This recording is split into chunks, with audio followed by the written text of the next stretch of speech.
संकट आले असताना खूप बिकट परिस्थिती गोरगरिबामध्ये वातावरण खूप भीतीच आहे। काही लोक स्थलांतर म्हणून शाळेमध्ये झोपत आहेत, समाज मंदिरमध्ये झोपत आहेत। काही लोक भयभीतून खूप अडचणीला सामना करत आहेत।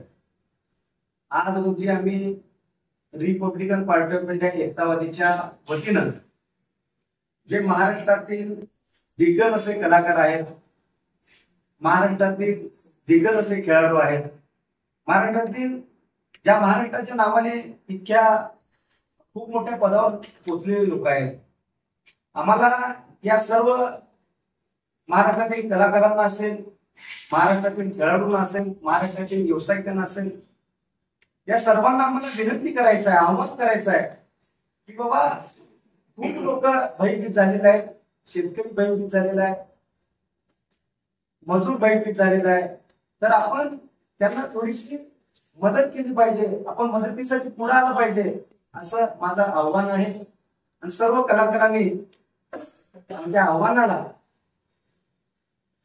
एक प्रतिसाद देऊन ते आम्हाला या आव्हानामध्ये महाराष्ट्रामध्ये मदत करतील अशी आमची आशा आहे, अपेक्षा आहे। तरी महाराष्ट्रातील सर्व